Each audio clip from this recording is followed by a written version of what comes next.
Hi guys, welcome back to ATH classes. ഡേസിറെ തിയേറ്ററിൽ പോയി കണ്ടു. പ്രണവ് മോഹൻലാൽ മുഖ്യ വയസ്സിലെത്തിയ പടം ഡയറക്റ്റ് ചെയ്തിരിക്കുന്നത് one and only Rahul Sadasivan. ഭൂതകാലം, ഭ്രമയുഗം ഒക്കെ നമുക്ക് തന്ന രാഹുൽ സാർ നിങ്ങൾ കിടുവാണ്, വെറുതെ പറയണതല്ല. വേൾഡ് സിനിമയോട് നമുക്കുണ്ടടാ ജെയിംസ് വാൻ എന്ന അഭിമാനത്തോടെ മോളിവുഡിന് പറയാം. What a movie, what a direction. ടിപ്പിക്കലായിട്ടുള്ള വെള്ളസാരി സിസ്റ്റത്തിൽ നിന്ന് വേറിട്ട് ഹൊറർ എന്താണെന്ന് നമുക്ക് കാണിച്ചു തരികയാണ് ഡയറക്ടർ. എടുത്തു പറയേണ്ട മറ്റൊരു element Pranav. Mind blowing.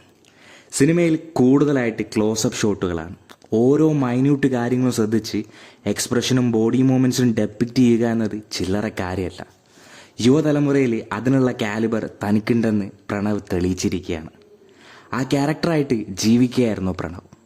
Outstanding. സിനിമയിലേക്ക് അടക്കം ഫിലിം ജനറേറ്റ് ചെയ്യുന്ന ഒരു അറ്റ്മോസ്ഫിയർ ഉണ്ട്. അത് നിങ്ങൾ തിയേറ്ററിൽ എക്സ്പീരിയൻസ് ചെയ്യണം. ബാക്ക്ഗ്രൗണ്ട് മ്യൂസിക്കും പിന്നെ എടുത്തു പറയേണ്ടത് സൈലൻസ്. നമ്മളെ ഏറ്റവും കൂടുതൽ പേടിപ്പിക്കുന്നതാണ് സൈലൻസ്. സൈലൻസ് ബിൽഡ് ചെയ്യുന്ന ഒരു ക്ലൗഡി അറ്റ്മോസ്ഫിയർ ഉണ്ട്. അത് നിങ്ങളെ വിറങ്ങലിപ്പിക്കും. പതിയെ പതിയെ കഥ മുന്നോട്ട് പോകും തോറും കൂടിക്കൂടി വരും. നേരിട്ടുള്ള പ്രത്യക്ഷപ്പെടലിനേക്കാൾ കാറ്റിൻ്റെയും ശ്വാസമെടുപ്പിൻ്റെയും ഭീകരത നമ്മളൊരു പ്രത്യേക മൂഡിലേക്ക് കൊണ്ടുപോകും.